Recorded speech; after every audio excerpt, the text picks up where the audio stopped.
You're listening to episode 9 of 8 Minute Movies, Alienated, a podcast talking about the 1979 movie Alien in 8-minute chunks, presented by me, Kieran, and him, Peter. I almost didn't get through that because I said 9 and then 8, and I confused myself because my brain can only hold one number at a time. How are you doing, Pete? I'm doing all right. It's become traditional to come with a conversation topic Has it? during the "How are you" phase. Yes. And I have 2 possible conversation topics. I've got a feeling one of them is going on the cutting room floor, but all right, let's... I either want to talk about my new PS5, which is a thing I have. That feels like it'll pass the censors. Or the fact that I'm doing crosswords. Yeah, that one's not making it in.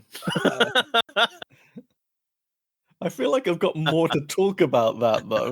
Like the PS5, yeah, it really exists. I doubted it until the moment it was in my hands, but it exists, and I've tried it, and it's good.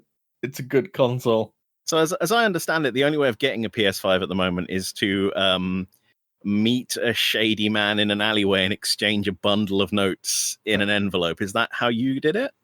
Well, as I said, I just assumed that they were a myth at this point. I didn't know a person who actually had one. There were people on Twitter who claim that they had one, but are they real? Who can say? Liars. Yeah, just out and out liars.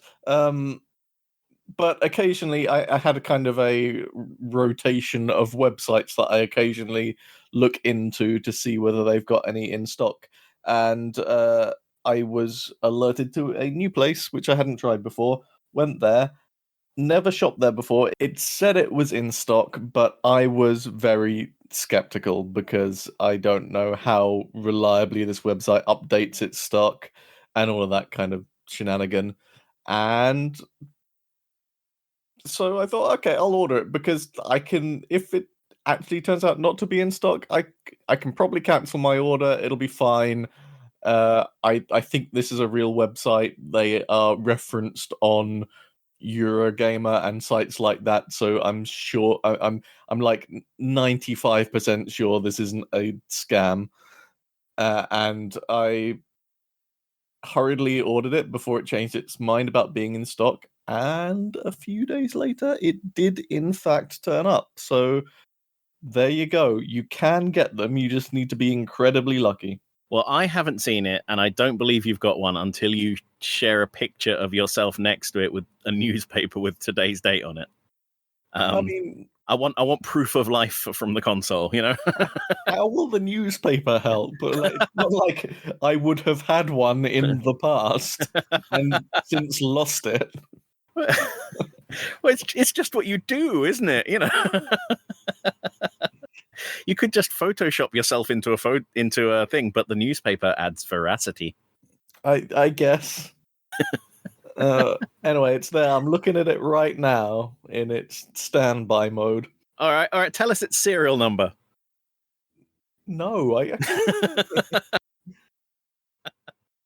It's probably on the back. Yeah, it's probably somewhere. You want to tell us what website you got lucky on? That sounds weird. No, I don't feel like advertising the website because when I used their kind of text service to check something, they were quite rude. Wow. Not overtly, but the whole conversation had this attitude of, I don't believe you are wasting my time with this question. And I didn't appreciate that. But in the end, it did turn up. I'll tell you later. You heard it here first, folks. He's keeping them all to himself. He's hoarding the PS5s. I had a look on that website out of curiosity, and they are out of stock on that website. Yeah, I assumed they would be. We're going to talk about the weird synchronicity in that like on the day you bought a PS5 was the day I've come closest to buying a PS5 this year. Because, I mean, I didn't really want one because, like, I have a backlog of PS4 games literally as long as my arm. And I'm like, well, there's no point buying another console that I won't play games on. It's just a £500 boondoggle. Thank you for letting me use the word boondoggle. I mean, I didn't actually expressly give you permission. No, you implicitly granted it by starting this conversation. And you gave boondoggle consent. Yeah, but then I watched someone do a let's play of the new Ratchet and Clank game, and I've never played any of those before. Like, I was just like, whatever, it's a precision 3D platformer. That sounds like hell. But it looks great fun. It looks really, really good. It's good, and in its defense, it's really more of an action game than a platformer, I would say. Yeah, I know that now because one of the games in my tremendous PS4 backlog was Ratchet and Clank. So I watched that, and I was like, yeah, it looks great actually. And then I played through it, like the 2016 remake, and I was like, this is actually really good. I really want to play it. And I was like, well, I'll get a PS5 when they're available, I guess. And out of the blue, a friend of mine I haven't spoken to in about 3 years sent me a text saying, hey, do you want a PS5? And I was like, am I going to lose a kidney? How does this work? And he was like, no, I entered a drawer with curries and they gave me a secret code. And I don't want it anymore. So you can just plug it into the website and it will let you order a PS5. And I swear to God, I was this close. But I just can't drop 500 quid on something this month. It's just really annoying timing. I'm like, Well, I did not want to because of how, as you will have heard of in the last episode, I think, bought a television very recently. And I bought that because I'd basically given up my quest for a PS5. I was like, maybe sometime next year I'll be able to buy one, but it's obviously not going to be anytime soon. And then not 4 days after that, I stumbled on this website and bought one. So I have spent too much money on stuff like that recently. I actually think it's pretty bold of you to just buy something off an arbitrary website because a friend of mine did that earlier in the year to buy a new graphics card. And what he received instead of a graphics card was a credit card fraud. I mean, to be fair, this is a website that I had vaguely heard about before, and it was listed on Eurogamer's list of that they have a little page that they've been keeping up for the last year or so of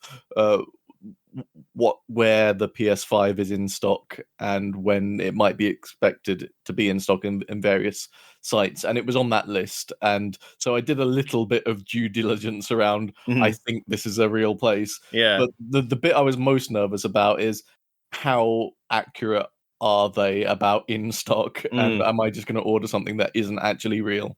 Oh, did you get the disc edition or the shit one? It is the disc edition. Okay. And there's a couple of reasons for that. One is that I already have a copy of Spider-Man Miles Morales for PS4, which if I put the disc in my PS5, it will grant me an upgrade for free to the PS5 version. Wow. So I kind of wanted it for that reason, but also because I have other games that are on my list of still to play on the PS4, which are disc games, but I didn't want to have to keep my PS4 around while I kind of cleared that backlog as well.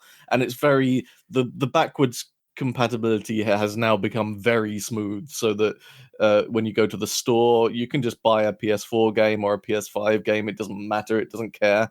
You don't have to go through any rigmarole. And so I feel like they've solved all that now. I remember like some years ago whether something would even have backwards compatibility was a real point of intention. I mean, I actually assumed that it didn't at all because of the whole PS4, PS3 debacle, where like some of them were backwards compatible for a bit, and then they patched it out, so none of them were backwards compatible. And you're like, oh, cool, thanks. That's a feature I paid for. God, Yeah. do you remember you could get Linux on your PS3?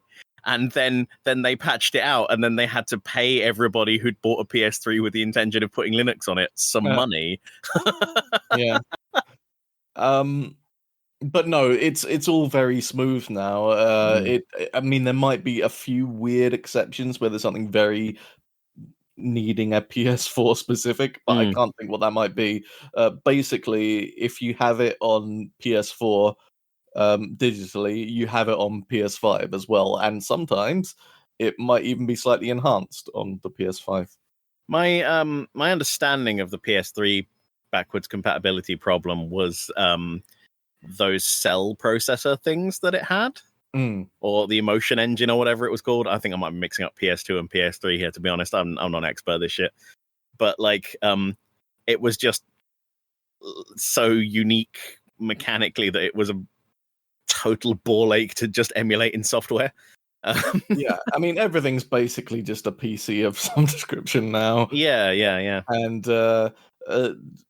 the nice thing about having a console, I think, is that it's something that is, you put a game in it and it's probably just gonna work. You don't have to worry about anything, and it's and the version that you're getting for that console as well has been heavily optimized to work on that console. So unless of course it's Cyberpunk 2077, in which case they just did what they could, but man.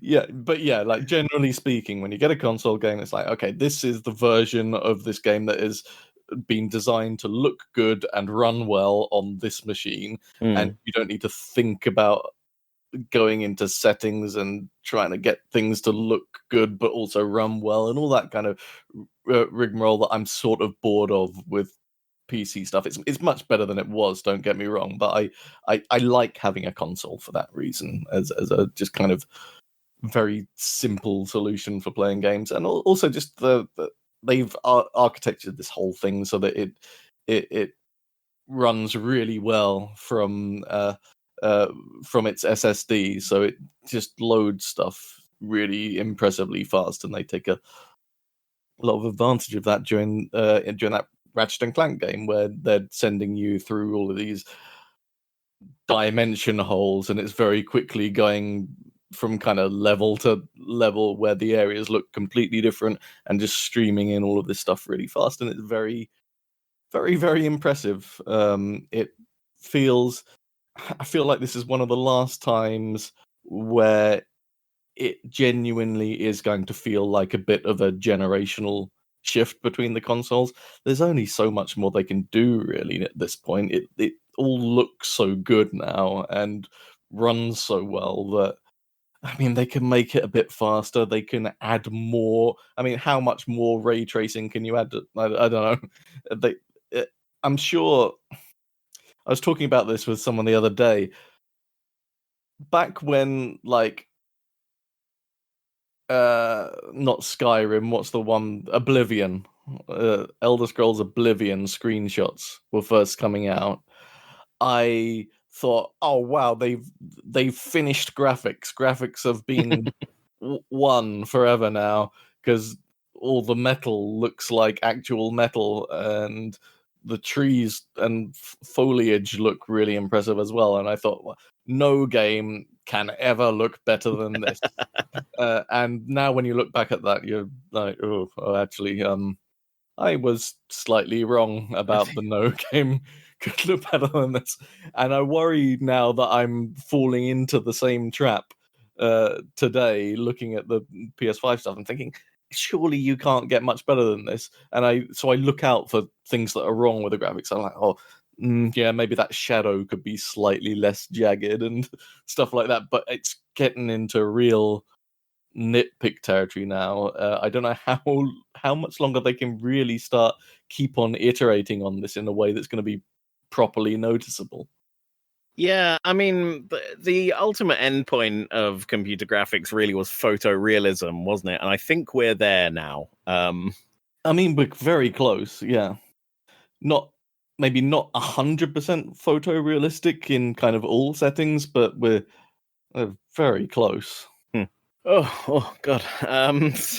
So yeah, we talked for several hours now about my new PS5. How are you? I feel I would be remiss if we didn't hear you talk about crosswords.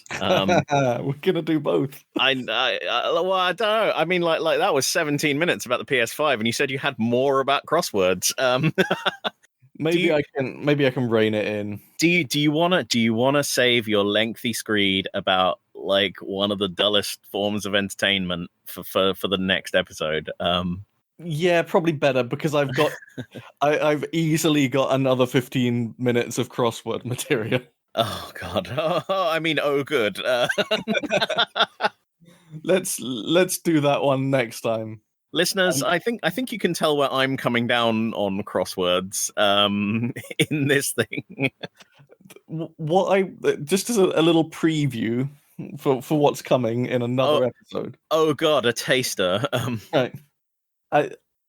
I feel like I felt the same way as you did about crosswords before a particular route into them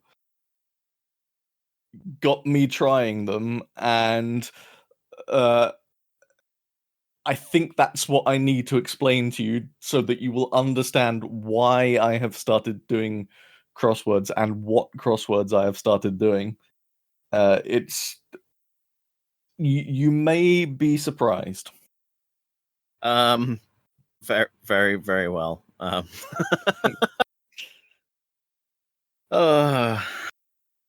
It's not quite what you're imagining, I don't think.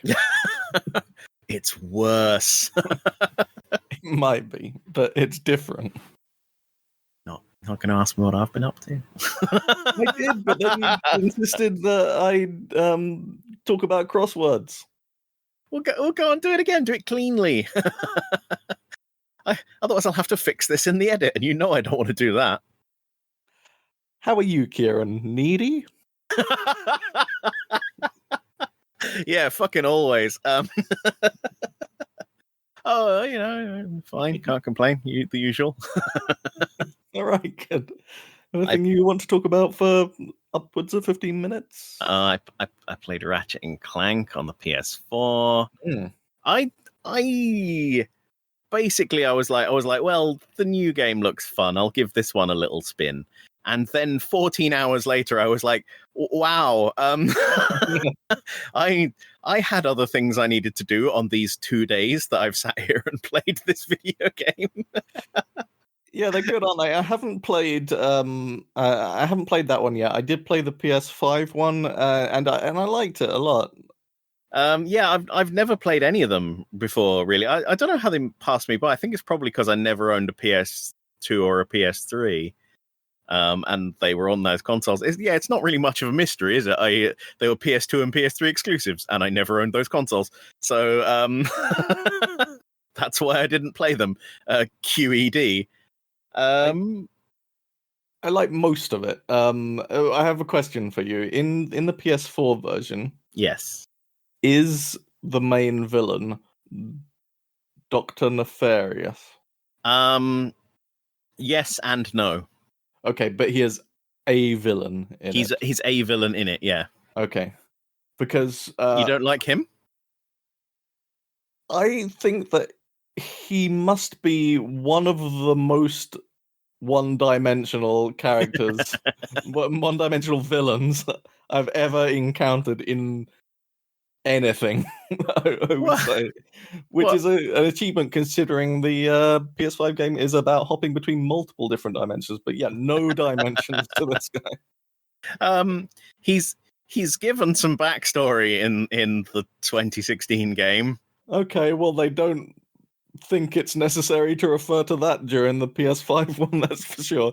He's just there to be bad. So I feel like I should explain something about the 2016 game that I'm not sure if you know. Please. And it's that So it was a sort of reboot of the franchise. It's like a reimagining of their origin story. But it was released to tie in with the Ratchet and Clank movie. I did know that, actually, yes. Yeah. But, like, many of the cutscenes in the game are lifted wholesale from the movie. I also did know that, yeah. So they're just bits that are put in. So it puts a certain weird spin on things, because like it especially going from the first time I saw it, I was like, wow, the quality of the graphics in this cutscene are amazing. And then I was like, wait, I saw the Ratchet and Clank movie. This is just it. They've just taken that bit out. Okay, and well, put it in. But now that you've reminded me of that, now I'm thinking, did the people who are writing the film think, oh, I don't know, we gotta give this guy at least one more dimension. We need to shove in a backstory somewhere or something. Well, got to do something about this. He's not actually in the original Ratchet and Clank game that the game and the film are based on. He arrives in like the third game or something. Like I was looking this up the other day out of curiosity, and he was just such a popular villain that they shoehorned him back into the original with like a deep origin story. All right, okay, fine. I mean, I don't get it. I guess I don't. To me, maybe he's really good in that third game or something, but he barely works for me as a comic villain. He's just it's a very nothing character for me. Well, what do you want? I mean, like Dr. Robotnik wanted to turn everyone into robots. I mean, like, and Nefarious wants to do pretty much the same thing. I mean, like, why do they need deep motivations? He's just a bad guy. They don't necessarily, but in fairness, those villains are also separated by a few generations of consoles, and I feel like, with greatest of respect to the Sonic series, storytelling in platform games developed a little in the intervening period. I miss it when all the story you get was a paragraph in the manual that had been poorly translated from Japanese to English. Hey, look, don't get me wrong. I absolutely don't mind if story isn't important and it isn't going to be the focus of this game, and they're just sticking in a villain that is going to be bad for no apparent reason and is just this cartoon villain. I mean, that's what we do with Fix Fix Bang Bang that we made, right? That's our villain, basically. Remember that's our game that you can download from our website and pay money for. But it's just that, to me, he stood out amongst a cast of other characters in the game who do go through development and have motives and backstories. They talk about? Have you finished it yet? Yes. Well, he has an arc. He he wants to rule the universe. Then he sees that ruling the universe makes him an asshole, and he stops himself from ruling the universe. Spoilers, I guess. Well, he sort of does, but even that he's doing very half-heartedly. And I was a little bit confused by the end about where he stood on the matter. I don't know. It was more clear to me, I guess. I don't know. Anyway, what I hear of what version that you played is that, yeah, it's a version that has been adapted from the movie that was released, but it's quite good. Yeah, it plays well. The gameplay is really good, and it got me going back and replaying stuff for collectibles, which I almost never ever do. It's just I was having so much fun with it. I have one gripe with the game that I played, and that's you get, like, as you go through it, you unlock upgrades for Clank that let you do extra stuff. Yeah. And at one point you unlock a jetpack, and Mhm. it's incredible. It's so much fun, like flying around with a jetpack, shooting people, like going around things, working out where you can go to refuel the jetpack so you can carry on flying. And that was by far and away my favorite level. I spent like 2 hours just on this one level, flying about, killing stuff, finding all the secrets. And then I went to the next level, the next planet, and I found out you can only use the jetpack in certain locations. I was like, "Oh, this is total arse!" Like, why would you go to all the effort of like designing and implementing this really cool jetpack mechanic, and then be like, actually, he can only use it on 2 worlds. Well, I guess like it's difficult to implement things so that they'll work just as well with a jetpack. I suppose there's complexities there. I mean, I understand why. It's just that it was really, what's the word? Disappointing. It was really disappointing to realize that you were like, oh, the cool thing is gone now. No, never mind. Guess I'll go back and play that level a few more times. Well. So, this video games podcast we have, where at the end we also talk about Alien for some reason.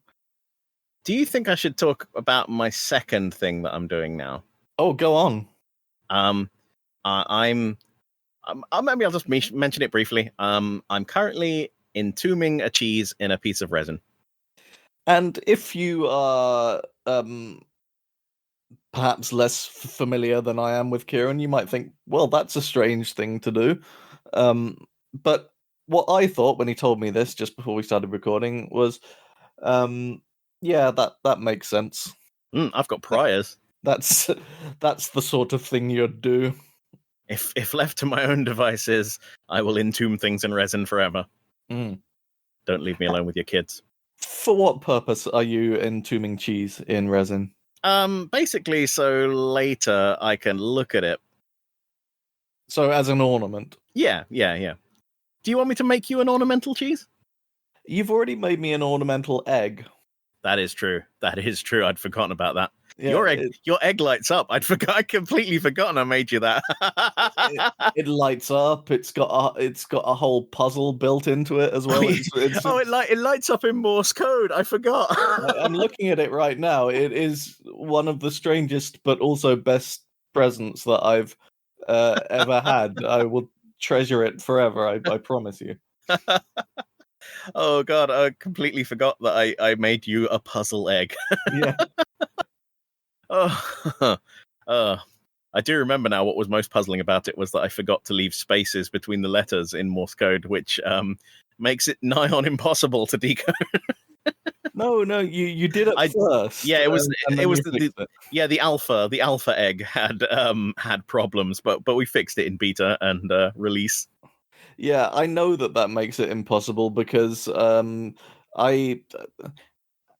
as you know, I like to solve puzzles, and I don't get too involved with them, but I like the occasional ARG, where there's like codes that you need to break and you need to figure out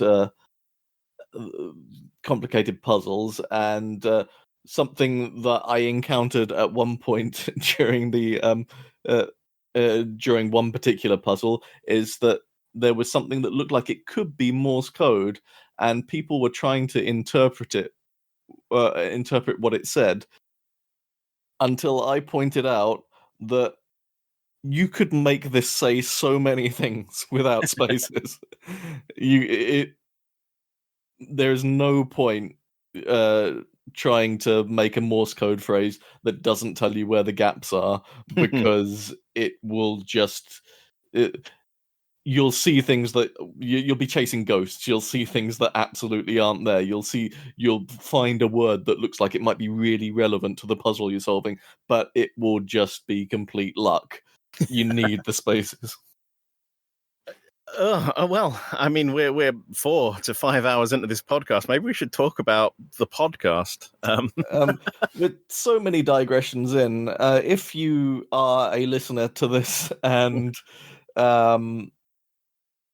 have been enjoying our digressions at the beginning of the podcast, let us know. I'm never quite sure, but I enjoy them myself. That's good because our ultimate end podcast is just going to be us talking, right? I mean, like the movie thing was just to get us started. Yeah, it's just a vehicle, really, mm. to having us talk about shit. So this is a podcast about the film Alien. It is. Believe it or not, you may have had your doubts. You may have already scrolled back to your podcast application, perhaps, and checked to see whether you'd loaded the correct podcast in.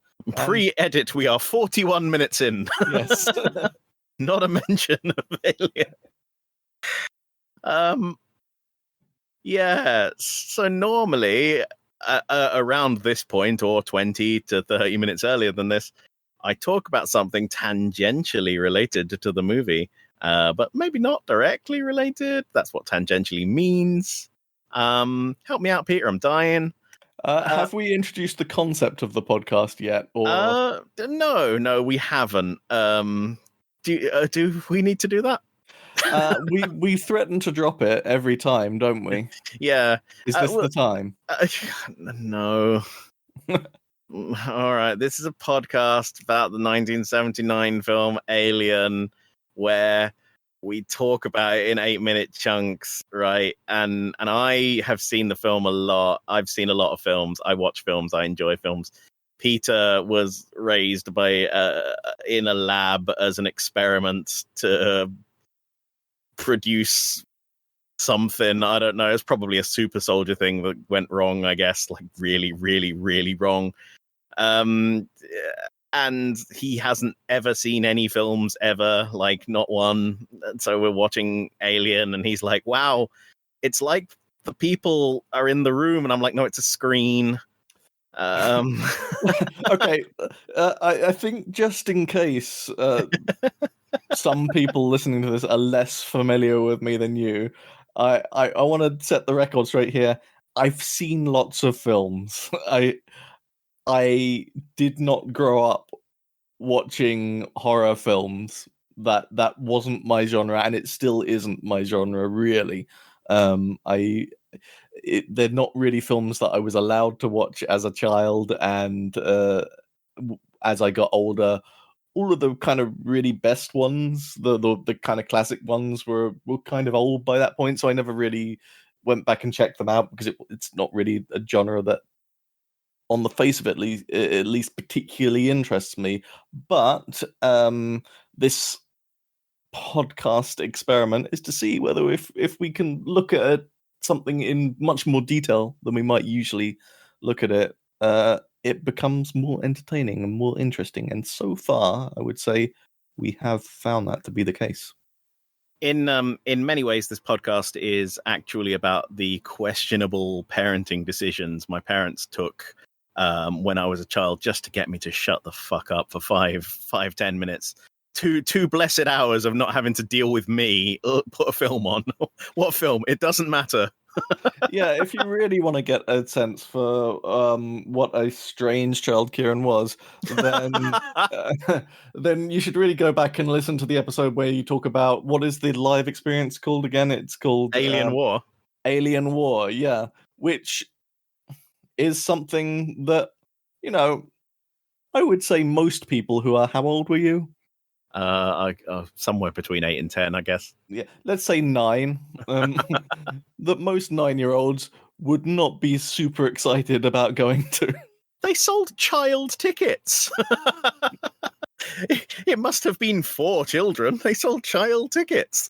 Okay, I'm going to go out on a limb here and say that the reason that they did that is not because they were thinking, oh, we need to really get that pre-teen Alien fan market under our wing, and more that they thought it might be a fun and slightly scary thing for parents who were fans of the film to do with their kids. Okay, so that's a different questionable parenting decision. Yeah, but I'm gonna guess that because they sold child tickets, the alien experience that we talked about in one of the previous podcasts was scary, but not gory. Am I right? Yeah, that sounds about right. Right. Okay. At Yeah. no point do the chest bursters activate. No. I think that was a step too far in terms of cheap, easily resettable animatronics. At no point do any inner jaws go through anyone's face. Yeah. Also, no, Right, that doesn't happen. All right. What you're saying is that the content of the activity was toned down from the content of the film.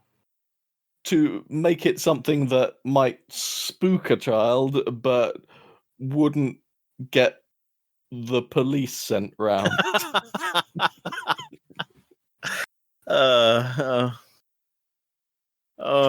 This is the second time in the introduction I've felt sad now.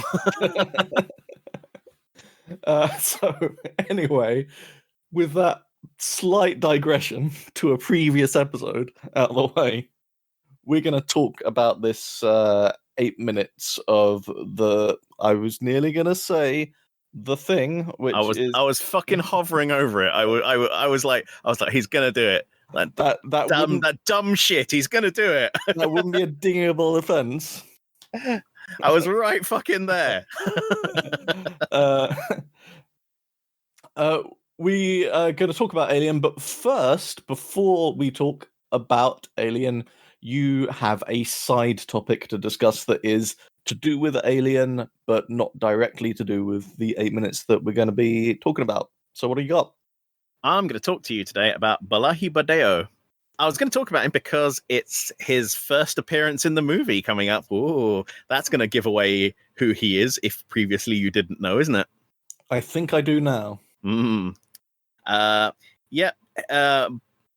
Badeo is the actor who plays the alien. He was at the time a 26-year-old student of graphic arts in London. He was born in Lagos in Nigeria and had travelled extensively with his parents to Somalia and Ethiopia to study fine arts, then to San Francisco and eventually to London. Wow. Director Ridley Scott originally wanted to use animatronics to portray the alien, hoping to avoid the sight of a monster obviously being played by a man in a suit, but technology at the time wasn't capable of achieving the effect that he wanted. Mm-hmm. The crew had in mind the idea of a creature that resembled a praying mantis, so they'd need someone very, very tall with very long legs, so that when they crouched down, it gave the impression of an insect. It does have those kind of spindly movements, doesn't it? Mm. Yeah. The production put out a casting call for a very tall, very thin actor without very much success, and they even tested Peter Mayhew, who, of course, had played... The name isn't coming to me, but Chewbacca in Star Wars. That's it. Of course. I knew who you were talking about, but yes, a few years before in 1977. Luckily, a casting agent found Badeo in a student pub in London and got Ridley Scott to come along and meet him, and they decided he'd be perfect for the role. He was 7'1" tall. Wow, that's very tall, with very thin arms, which is just what they needed to make the alien look less human and more like a giant insect. They sent him for Tai Chi and mime classes to learn, so that he could learn how to slow down his movements. On set, he was kept away from the rest of the actors so that they wouldn't build up a rapport with him and would treat him more other. That's interesting. Yeah, so he wasn't. They didn't see him as part of the crew. Like, they barely saw him at all, like the rest of the cast. Hilariously, a special swing had to be constructed for him to sit down during filming, because he couldn't sit on a regular chair because of the tail. I was thinking about who they would get now, and it's Doug Jones, isn't Doug it? Jones, isn't That's it? who this person is now. Yeah, it'd be Doug Jones, wouldn't it? I mean, Yeah. like Doug Jones is in everything. I was watching a movie last night, a terrible movie that I'm not going to get into, but there's a tall, spindly guy in it, and I was like, I wonder if that's Doug Jones. And yep, Doug Jones. He's really good. He's an excellent actor. Like he's got brilliant physicality to him. Yeah. And like he's good at voice roles as well. But it just comes down to it. If you need a tall, spindly dude who can move a bit weird, it's going to be Doug Jones. Yeah. Back to Balahi Badeo. Alien was his only film role. He'd hoped to be asked back for the potential sequels, but that actually never happened. He returned to Nigeria in 1980 and opened his own art gallery there, which he ran until his tragic early death at the age of 39 from sickle cell anemia.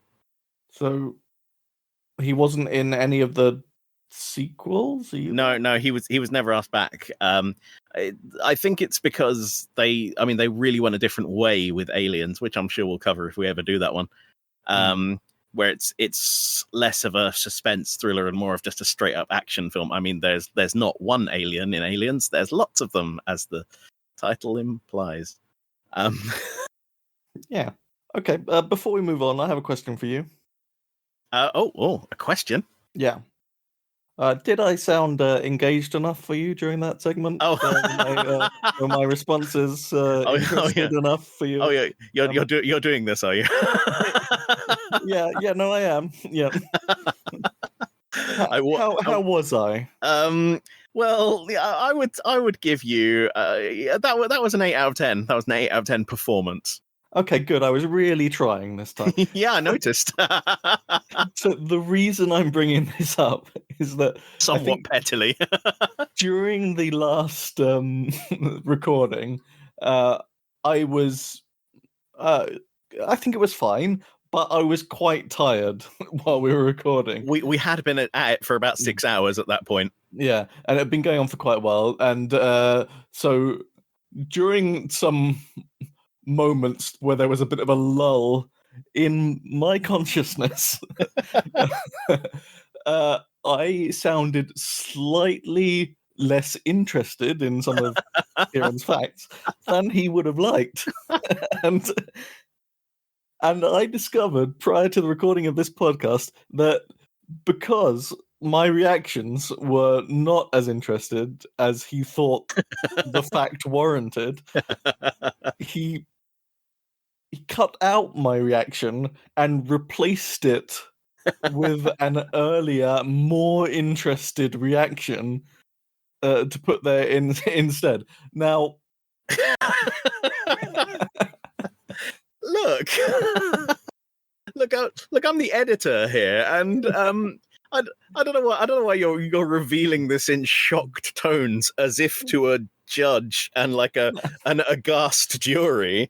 Now, as I say this, I don't want to give the impression that there is anything kind of set up or dishonest about the way that we record this. We are just having a chat, and that really should be abundantly clear from the way that we deliver this. We obviously, Kieran does a lot of preparation in making notes and stuff, but this is just a chat that we're having. So mostly, I just find it very funny that my grunts of assent or whatever or vague interest were not good enough to make the cut during the last episode. Can I offer a defense here, or is it already too late? Please go on. Tell me. It was just honest feedback. Look, I edit them. Like I have to chop and change stuff around all the time. Like I move things from section to section. I didn't think this would promote 20 minutes of accusations in the show itself. This is not a reproach. I just thought it was very funny. That's the main thing. I thought it was very amusing that my responses, my natural responses were just not good enough. Look, the takeaway from this is that if you could maintain a baseline level of professionalism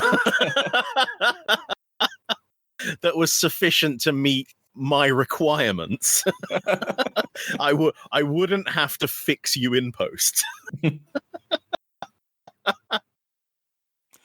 Oh god, this one.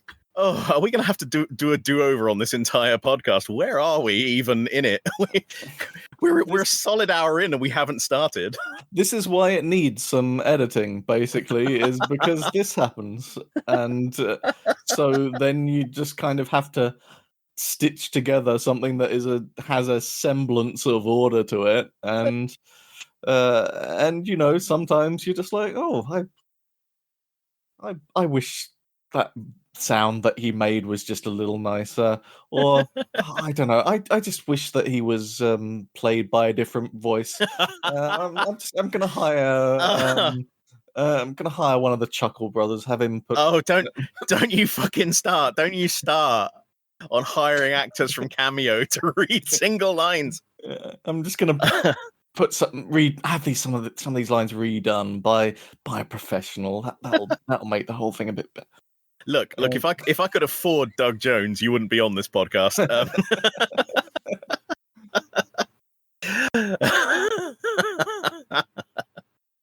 Oh boy. Yeah. Oh god, the listeners are going to look at this and be like, "Wow, 3 hours! They must have so much relevant and interesting stuff to talk about." 3 hours of scintillating discussion about these 8 minutes of Alien. 3 hours of talk of editing, 3D platformers. Christ, crosswords didn't even fucking make it in. Well, you see why now. If we got Peter talking about crosswords, we'd still be fucking talking about crosswords. Oh boy. Oh well. Goodbye, everyone. Thank you for listening. All right. Sorry. We're gonna try and get this back on track. We promise. We'll just bang through the rest of this as quickly as possible. Don't worry. No analysis. Peter, you can just go or whatever it was you were doing last time. That's fine. So, okay. Oh, in the new spirit of just getting through this podcast as quickly as possible, we got these bells. Hang on, I'm going to ding a bell. Ding, ding, ding, ding. And we ring the bell at certain times for rules which are becoming increasingly opaque. If we ring a bell, then make a note of it, I guess. Okay, that's that explanation done. You know how this works. You know how it works. You're like 20 episodes into the podcast. Okay, Peter, here's... Oh, God. Oh, I got excited. We're almost to the show. You, last time, we asked you who is infected, and you said nobody, unless you include the ship itself. Oh, deep. And you said, what happens next? Brett goes deeper into the big room, and he'll get attacked by the alien. You feel confident about that? Yeah, I'm happy with that. Yeah, I'd agree. You can have one whole point. And who dies next? Well, you said Brett, and I'm going to give it to you. It was, in fact, Brett. Yeah. Well done. What's good is now you have to realize who's going to die next after this. I just don't know. As I said last time, from now on, my predictions are going to get very shaky. Yeah, we're spinning the wheel of mystery right up until the ship explodes, I think. Spoilers. Guess with that, it's time for us to start watching Alien, the film Alien, that this podcast is about. Alien.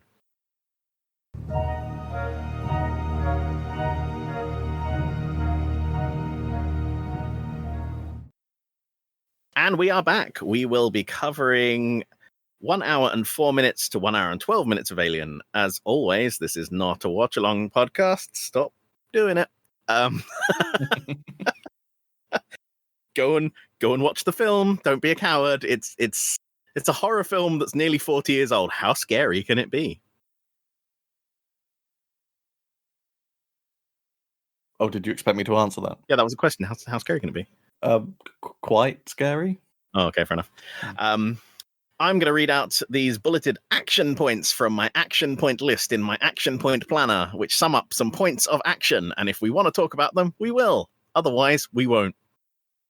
I feel like maybe that description could go in future episodes. I don't know. It's pretty clear what I'm doing. Brett wanders through a large room looking for the cat. And we're very back to slow pacing here, in which we're about to have 4 minutes, basically, where very little happens apart from Brett has a look around. It does move pretty slowly. It has been for some time, though. I mean, like there was this maddeningly long build up to the face hugger, then a lesser build up to the chest burster, and now an even lesser build up to this. And from this point onwards, I think it's all action all the time. Yeah, I guess what I mean with the pacing, to try and hone in on it more than we previously talked about, is I feel like in the whole film, there's a certain type of pacing where when you're in a moment, there's not a lot of editing going on, in the sense of there's not a lot of editing for time. Like, I feel like in another version of this film, there would have been...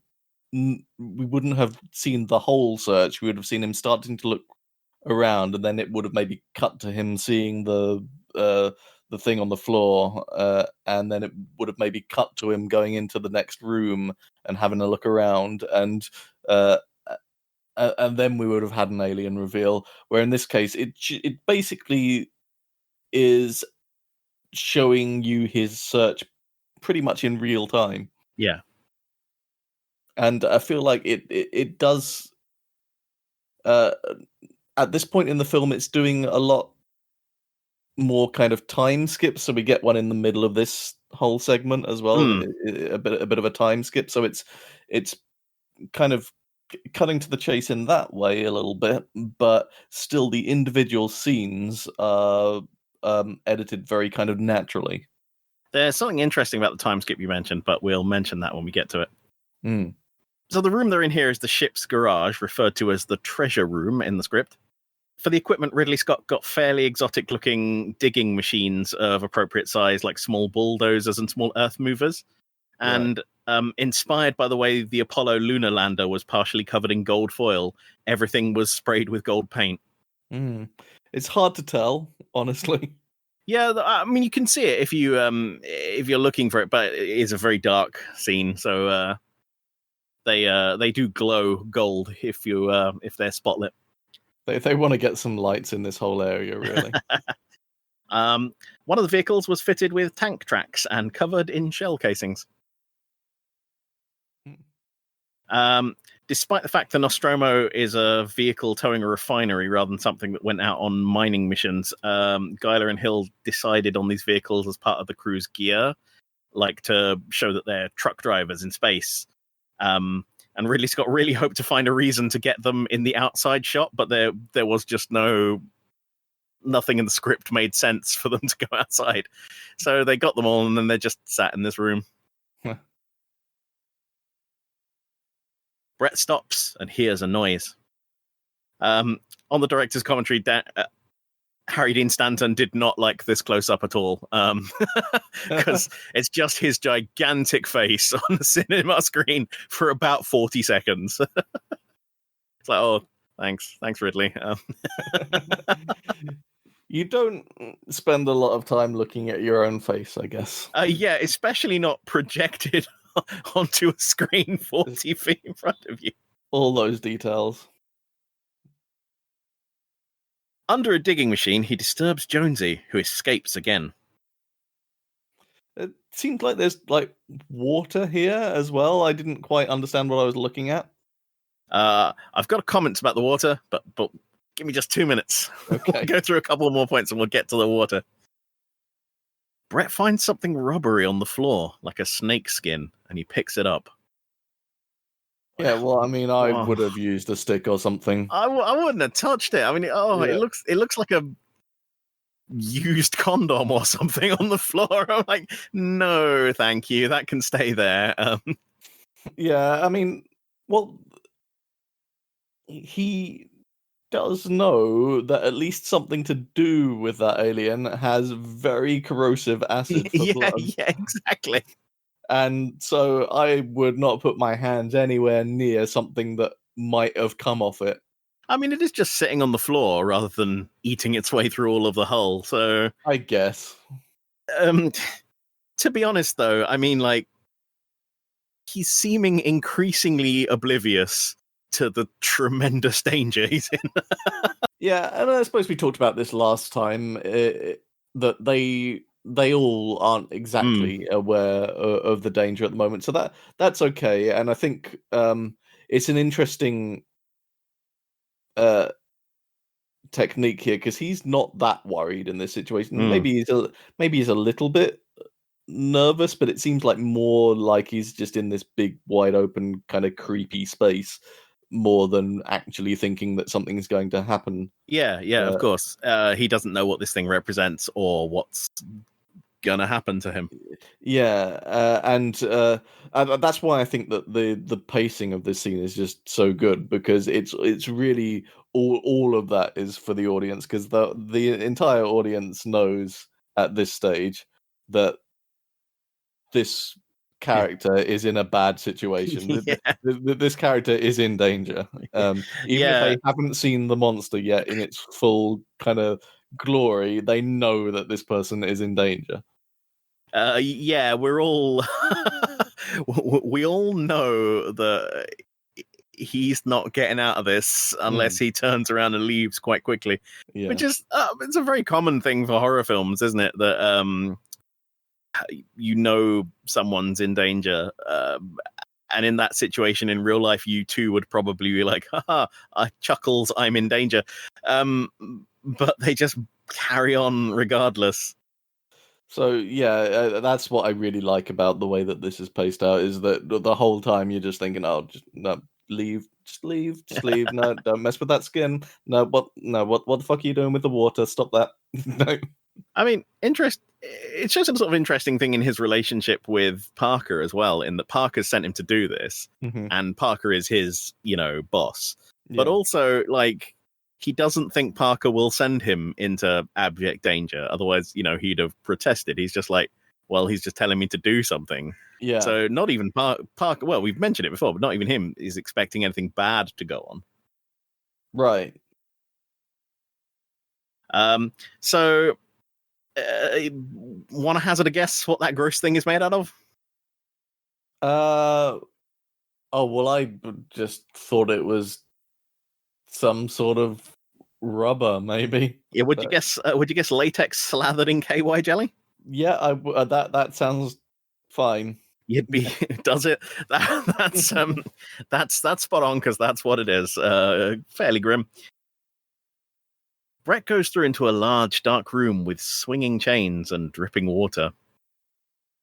Which I've got to imagine was supposed to be some kind of cooling solution. Yeah, that's a very good position to take. Ridley Scott, in fact, had to argue with the studio people a lot about this room with the chains and the and the dripping water because they were like, why are there chains? And he's like, well, sometimes you have to move things up and down and like there's no high-tech solution for that. You just need to chain stuff up and move it from place to place. And they're like, all right, why are they moving? And Ridley Scott was like, I don't care.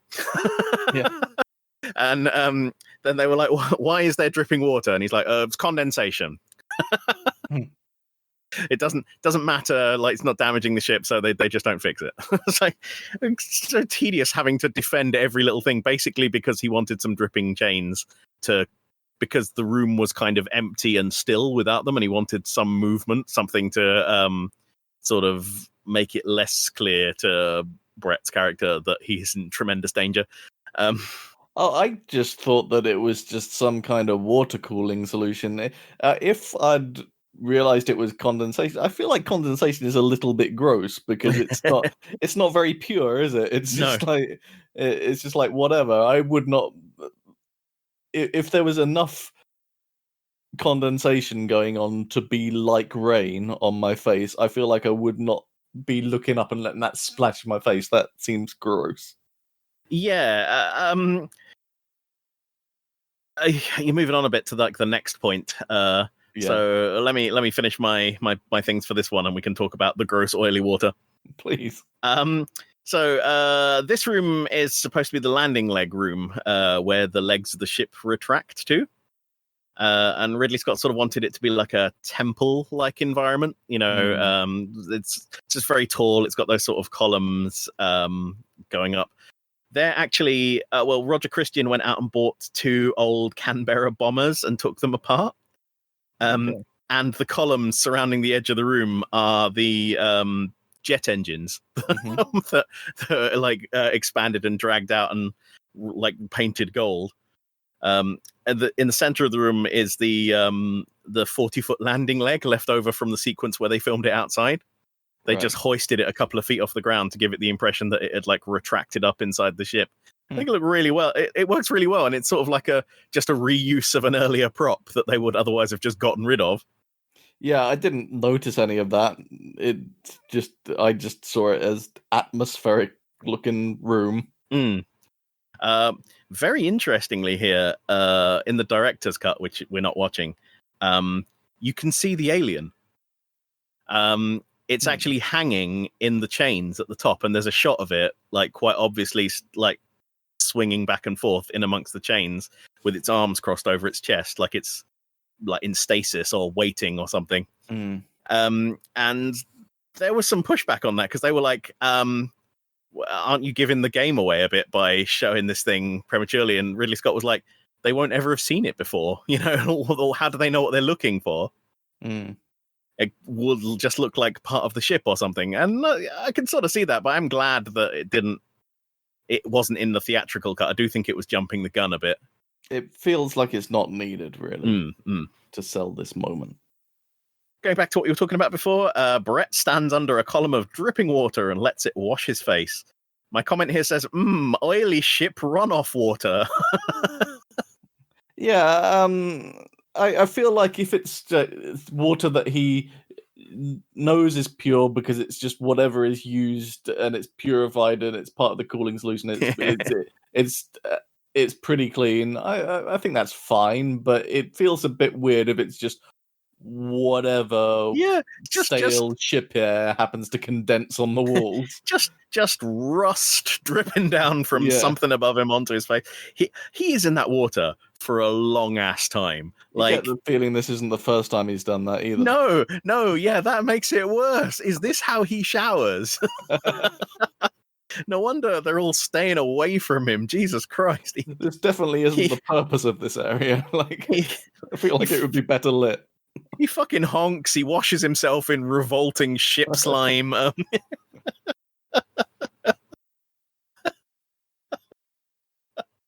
Oh my god. And he takes his hat off to do this. Yeah, to let it even more into his eyes and mouth. Look, there's a deleted scene here where he contracts Legionnaire's disease. Yeah. He takes his hat off to do this, but not quickly. He lets his hat get really wet first, and then, after he's done, puts the wet hat back on his head. Yeah, there are a number of weird things about this scene. Yeah. Oh boy. Brett hears a noise in the distance and goes to investigate. He sees Jonesy in the corner of the room and tries to get him to come and get picked up. Behind Brett, a long black tail curls down. Oh no, Brett's in danger. Yeah, well, we knew it. Yeah. The music comes back at this point with a weird little tune. I don't remember it. There hasn't really been any music up until this point through a lot of the same. Like it stopped, I think, pretty much after they ejected Kane's body. And there hasn't, like, there might have been a little bit of suspenseful stuff while they were chasing through the lockers, but it's just been silence as he's moving through these things and having his weird shower. I did notice the lack of music actually during this, which is again, it just adds to the whole thing. I think just choosing to leave just background sounds in. Do you want to break protocol and listen to the little bit of music? Go on, let's have it.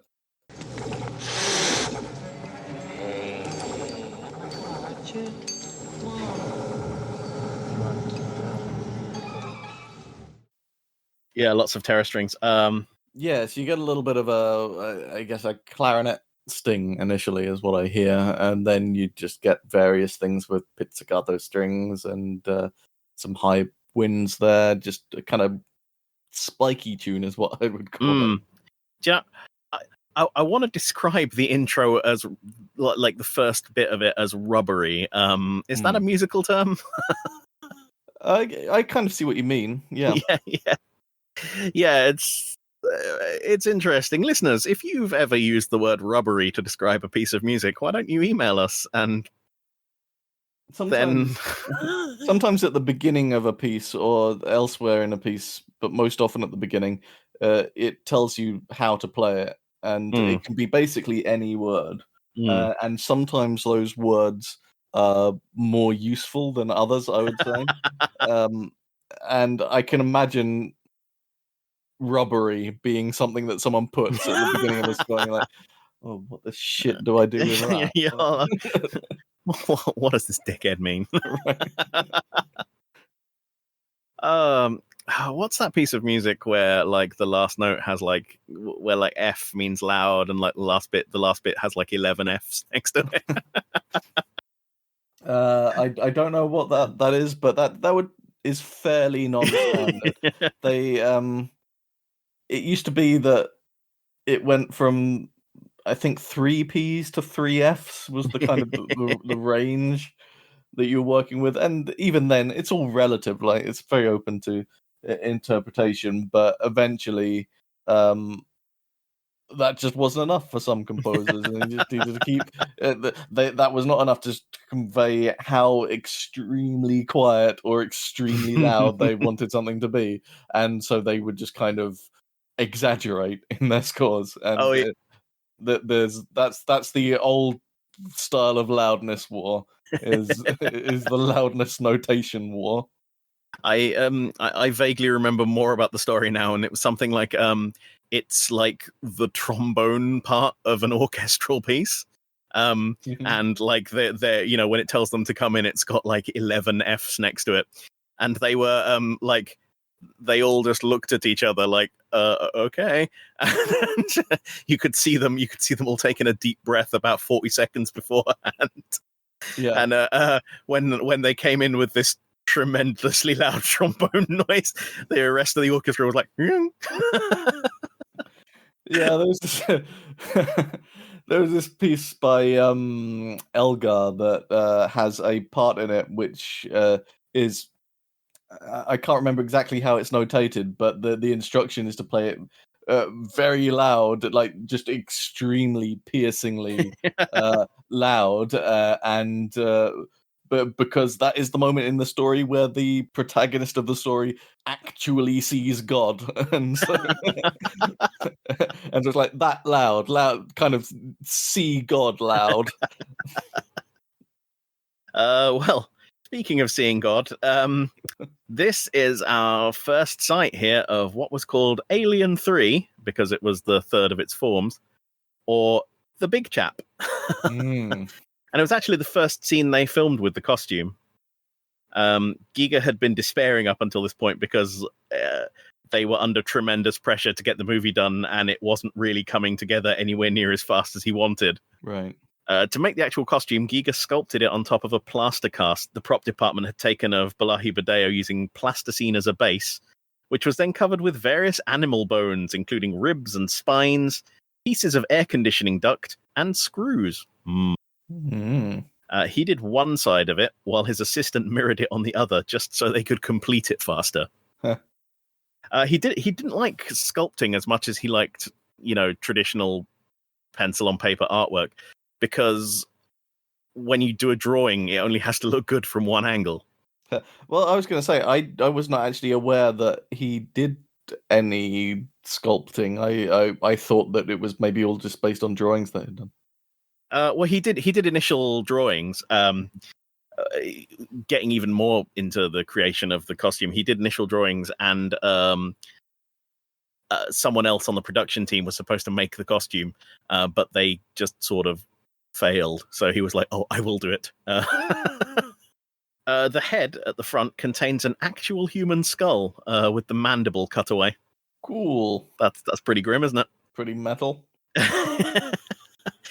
The alien was actually supposed to be partially transparent over like much of its surface.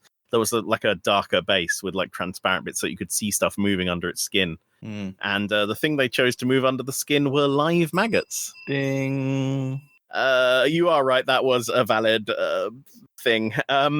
So, sorry, to go back to your point, because I did get excited when I heard you say the word, and that overrode everything else. So under the skin, particularly in the front of the head, was supposed to be live maggots, like sort of writhing around under the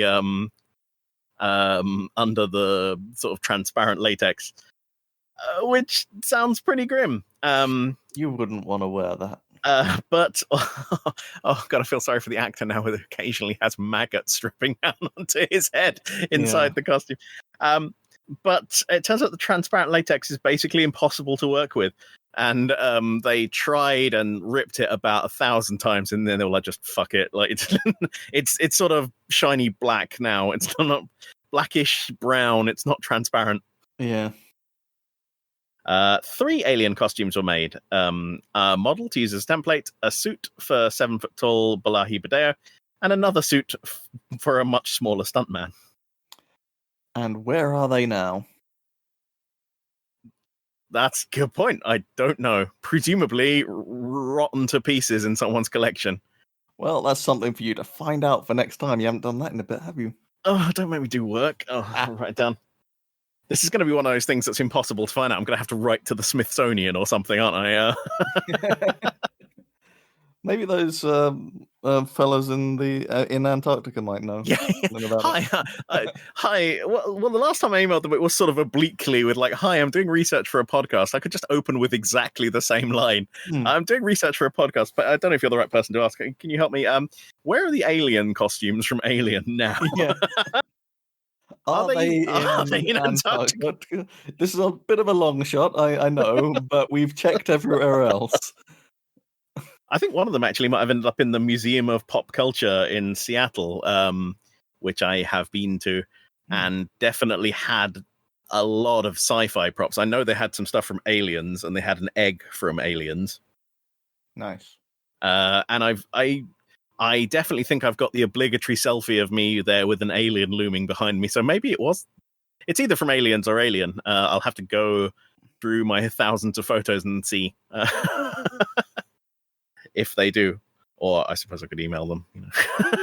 Well, it looks like this case isn't going to be solved in this podcast. Gasp. Well, hopefully I'll remember to answer it next time and not forget, as I significantly think I have a number of times now. There's a little like technical curiosity here as the alien comes down. Oh, yeah. Can you see what it is? I didn't remember seeing one. So it lowers its tail down first. Yeah. And then it comes down with both of its arms spread. What is it lowering itself on? It's not a spider. It doesn't have like a web gland on its bottom. I mean, obviously, really, it's being lowered by like a cable harness around the middle of it.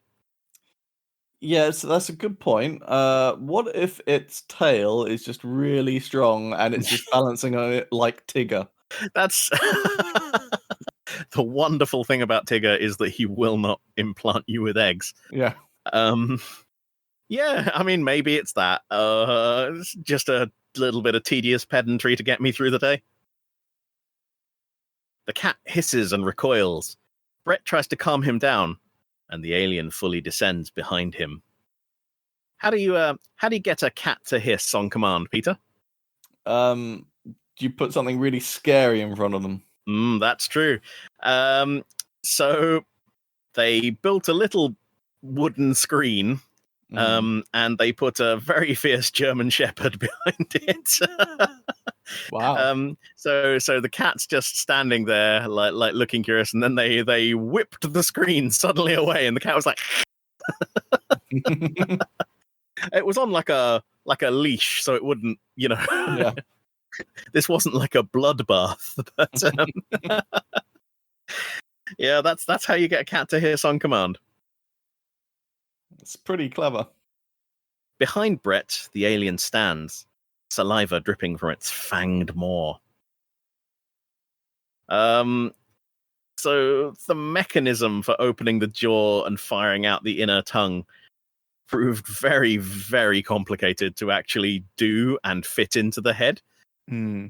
Originally, David Watling, who was the person who designed the tail, was working on it, but he just couldn't get it to work at all. So they gave the job to Carlo Rambaldi, and they didn't tell each person they were both separately working on the same thing. They were just kind of like, well, if one of them finishes, we'll use that one. That's where we're at. The production pressures are so high at this point that whatever one of them finishes, that's the head we'll go with. It's based on polyurethane, and the tongue mechanism is a geared track operated by a very powerful spring, so it moves smoothly out, but quite quickly. They had to redesign the head slightly to accommodate the machinery just to operate the jaw, and some of the tendons all around its mouth and lips are the cables and wiring that operate the mechanism, and which have been disguised with paint and covered in KY jelly and other various slimes. And others are just painted, shredded condoms. Great. Everything about this thing is gross. Like, Yeah.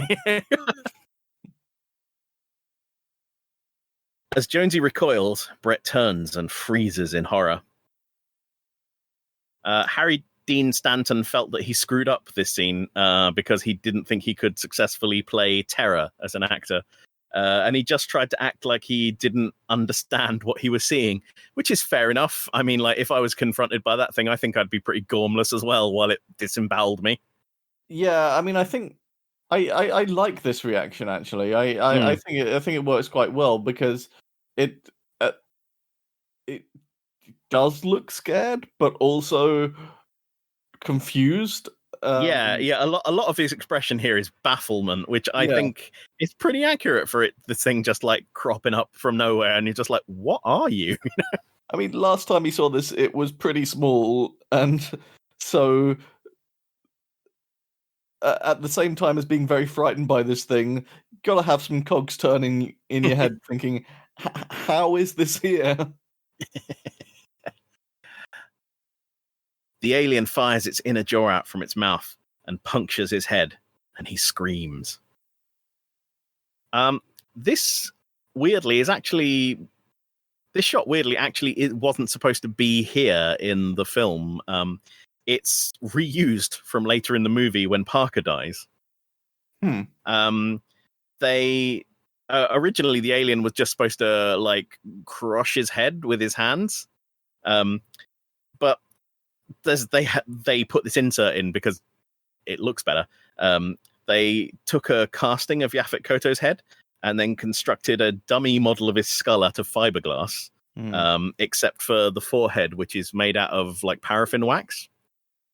Then, because they knew it's a really tight close-up, they built a special rig that fires the alien tongue through the wax forehead into the inside of it. And they filled the inside of the fake skull with actual pig brains, then fired it through, and they had special little hooks like on the inside of the alien tongue so that it would just pull lots of the brain back out with it. Lovely. Well, gross. It's really cool. Yeah. Yeah, they were just kind of improvising with this when they were filming it. Harry Dean Stanton, you know how he's wearing his little cap, his little wet cap? It has a number of little tubes running up into it now that are just sort of pumping like blood down over his face. And you sort of see that in a very fast cut, like it punctures his head, then there's blood everywhere and he's howling. And then it cuts away again. You don't really see much, but you don't know. You get the impression of horror. Yeah, you hardly see what happens here. The alien drags him, still struggling, up into the ceiling, while the cat watches impassively. Now, there's something about this shot that makes me feel very much like the cat is behind everything. Yeah. My notes here say cats don't care about human lives. Maybe when it was hissing before, it was saying, "Attack my alien slave." Now. Do it now. Now is your moment to strike. Listeners, if you think Jonesy the cat did it, in the extended alien universe lore, don't make me ever say that ever again. The face huggers don't work on any creature of cat size. Like, it's you have to be like just slightly bigger than that, dog or above. Yeah. So cats could conceivably come up with an alliance with the aliens. Yeah, they have some form of immunity. We know that. Yeah. Plus also, like, cats only hang out with people because people have opposable thumbs. Aliens have 2 opposable thumbs on each hand. So, clearly that's the next step up from their position. Mm-hmm. We cut quickly to a clearly shaken Parker talking about the alien. So I was a bit unclear during this scene about what exactly they know and how they know it. Yeah, well, let me get into this. There's actually a little discontinuity here, and this is the jump cut thing you were talking about earlier. Yeah. There's a scene cut out here that's put back into the director's cut, where right at the end of Brett's death, like as he's being hauled up into the air, Ripley and Parker run into the room screaming, and they see like it vanishing up into the thing above him. And the water from earlier that's dripping down, it just turns into blood. Right. Like their faces and clothes get soaked with this dripping blood. It's really quite an effective scene. And it cuts out some of that long, prolonged shot of Jonesy's face as he's just watching it. And I'm not really sure why they took it out for the theatrical one, honestly. Yeah, it kind of... I mean, you would understand why Parker would be shaken, I guess, but I don't think... He seems like very... just extremely shaken in a way that is plausible, but is even more plausible, I guess, if he'd been there and kind of seen the tail end of that happen. Which he did. We just don't know that. I without realizing that, my assumption had been that maybe they had some footage of it, or like camera footage of it from somewhere or something, but it's really not made very clear in this. They're blind on B and C decks, Peter. We don't know what deck they're on. They think the alien is using the air ducts to move around the ship. Safe enough bet. Yeah. They come up with a plan to drive the alien through the air ducts into the airlock and fire it out into space. Parker can't believe how big the alien is. Yeah, so this is where I was starting to think, okay, so he's seen it then somehow, or at least has a reason to think that it's big now. Speaking of the size of the alien, there's actually a scene in the book and the script, when they're searching for it earlier. Yeah. They go into their food stores and they find the whole thing completely scarfed down, like all of the food in the ship has been eaten. Right. But I guess it's more dramatic if you don't know how the alien got that big, rather than them just finding it in there with its tummy all swollen like that possum that broke into a bakery. You know what I mean? It's like in the corner, like, oh.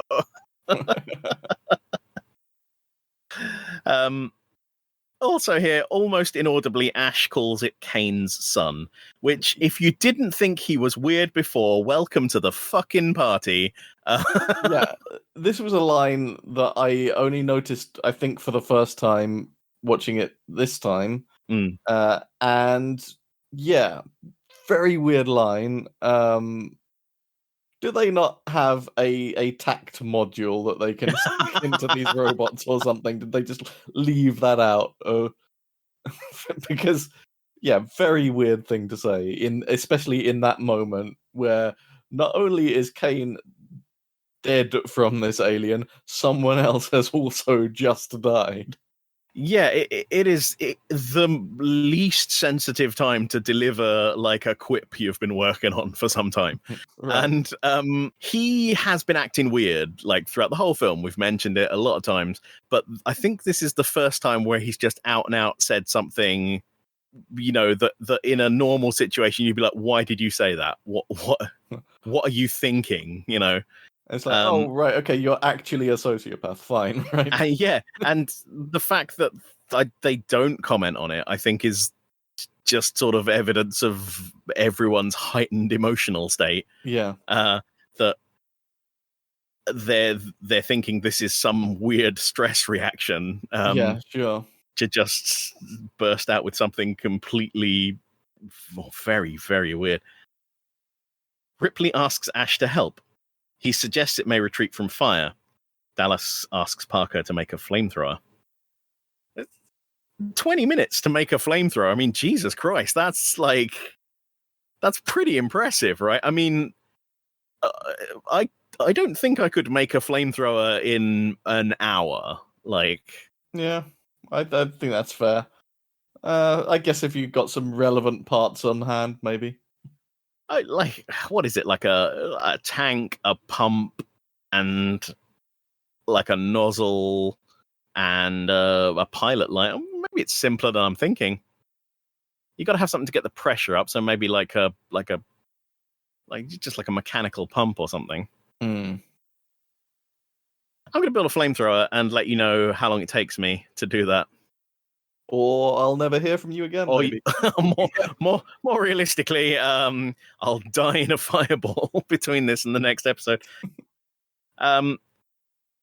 Ripley says she'll go into the vent, but Dallas quickly says he will. Which she gives him a sort of interesting look after. I'm not sure what it's saying, but she feels like I don't think she likes this. Why do you think Dallas has overridden her? I don't know. I'm not entirely sure.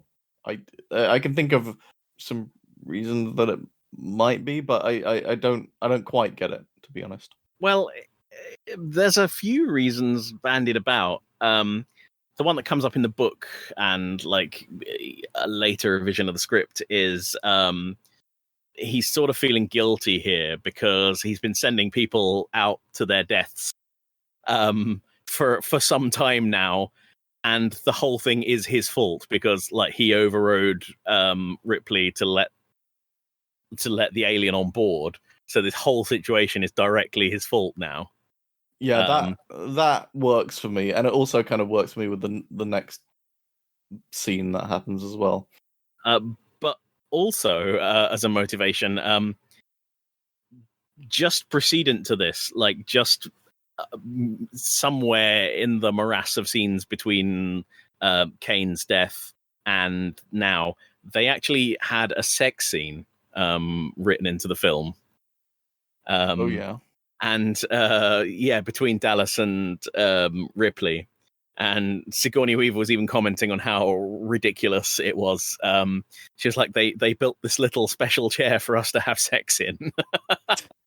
It's and they were like, well, it was written into the script originally as a way for the crew to like how they would blow off steam, right? From being all trapped up together. They would just occasionally fuck and just get it out of their systems.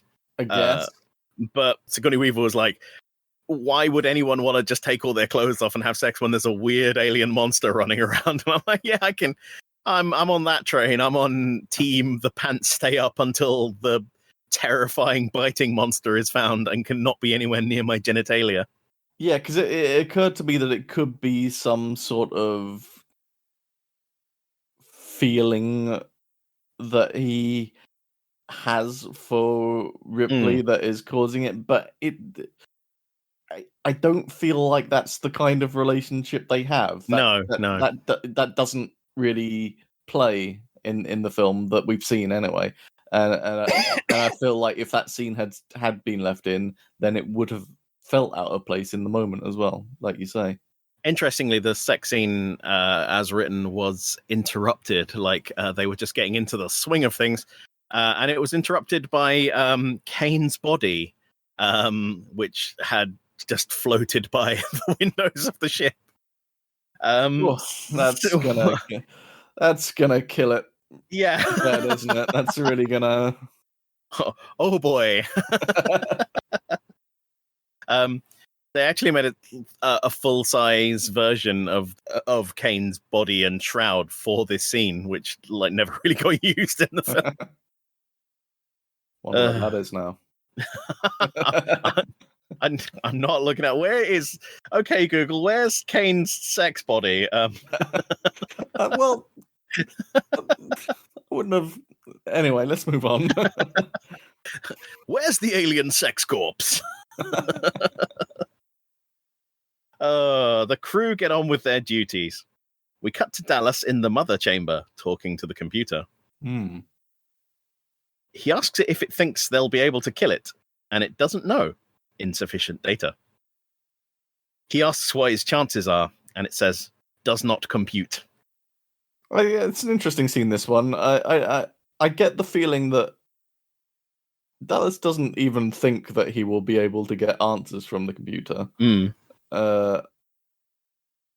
And so I feel like the point of this is more that he doesn't really feel like this is something that he can talk to anyone else about. Oh, yeah. So he's just kind of idly querying the computer about just questions that are going over on his head, in his head, just to kind of voice them in some way, but there's no one that he can actually talk to about it.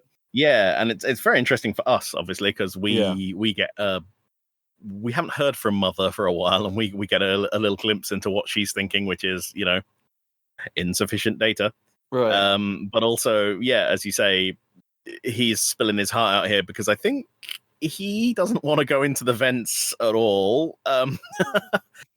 But he's made the decision, and he's got to go through with it. Yeah. Does not compute. The phrase "does not compute" has a long history in sci-fi. Yeah. Originally used as a catchphrase by the television show My Living Doll in 1964, and much further popularized by Lost in Space 1965 as a catchphrase uttered by the robot. Yeah, it has become something of a cliche sort of phrase, I guess, but it makes sense. It's fallen off a lot recently, I think, as people understand what computers can do now. Yeah. Would be very interesting to chart, its usage in film and TV media alongside the general public's computer literacy. Yeah. I've just got one note here that says, Dallas knows he's taking a big risk going into the vents. Yeah. I think we discussed that quite succinctly. We cut to the crew setting up for the job, opening the airlock, testing the motion trackers, and opening the vents.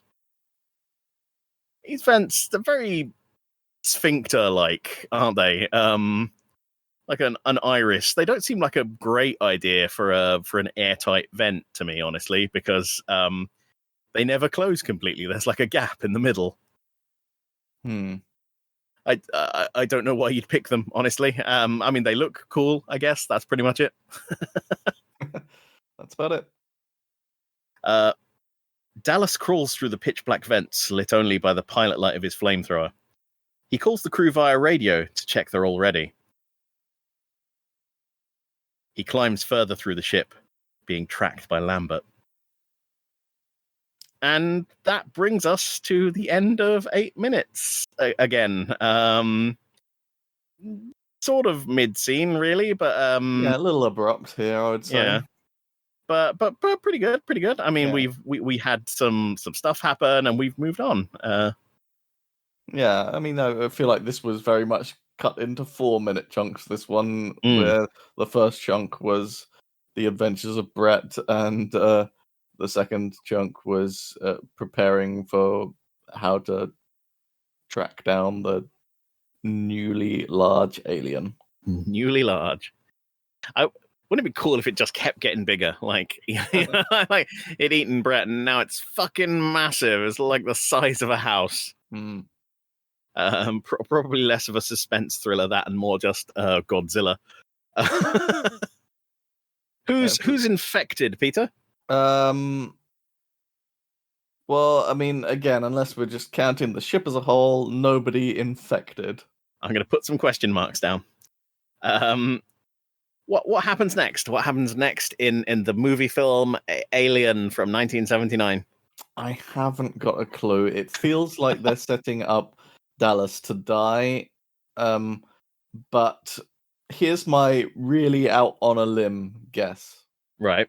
So first of all, like I wasn't born yesterday. I understand how they're telegraphing this to some extent. I feel like we are setting up an encounter with the alien with Dallas where he's going to die. However, with that in mind, I'm going to say that there's a bit of misdirection going on here, and that it's not actually going to be Dallas that dies next, and that the next people to die are going to be either Lambert or Parker or both. So you're saying what happens next? There's a bit of misdirection, and it's not going to be Dallas who dies. It's going to be Lambert or Parker or both of them. Yeah. You're answering both questions. Okay, good. That's efficient. I like that. We need more ways to shave time off this podcast. And the final question: What are you thinking, Peter? What are you fucking thinking? How does this 8 minutes add to your understanding of the movie? Well, I mean, I enjoyed it. I mean, the first time that I have felt that something has maybe been a bit underexplained or a little bit clumsy is that moment that we talked about where it just kind of cuts to them talking about the discovery or the discovery that Brett has died, but not really knowing how they came by this information. That feels like a very weird cut to me, especially considering they had footage that fully explains that moment in there. So that is the first thing I would say that that didn't quite work for me, in that I found it a bit confusing plot wise. But overall, obviously, I am still rather enjoying this film, and it has been very good to look at it in some detail. Yeah, I don't really know either. I think what we'll do is next episode we'll get Ridley Scott on as a guest, and he can walk us through what he was thinking. Yeah, what do you got to say to it for yourself? You're laughing now, but if I get Ridley Scott on as a guest, you're going to shit yourself. Explain this moment. Explain this omission. Oh, dude, if he's on Cameo, we can just pay him to answer the question. Does Cameo grant you usage in perpetuity for other media? I don't think that's how it works. I don't know. Who knows? Well, okay, God, we're finally slogging to the end of this 6.5 hour long podcast. If you have any questions or comments, or you just want us to stop, you can email us at podcast@8minutemovies.co.uk. I said that in a weird way, but it's the take I'm going with. Just email us. We'd love to hear from you. Perhaps one day we'll read your emails out if we receive any of them. Make myself sad. Where can people reach you on the internet? I can be found on the internet, on the Twitters, as Kieran J. Walsh, on the Soch. And you can find me at Kestrel Pie. Kestrel like the bird, and Pie like the irrational number. Go there for hot crossword insights. You were going to say hot cross buns.